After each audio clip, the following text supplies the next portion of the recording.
Ever wonder why your LED isn't lighting up? One common mistake is reversed polarity.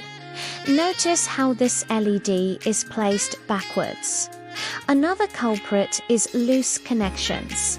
Frayed or poorly connected wires lead to annoying flickering and unstable power flow.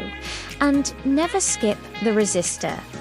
Connecting directly to a battery sends too much current, causing the LED to burn out instantly. Enter the technician.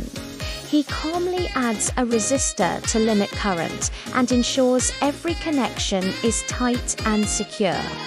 Now, watch the flow. The resistor acts as a gatekeeper, allowing just enough energy to pass through safely. Success, a steady, professional glow.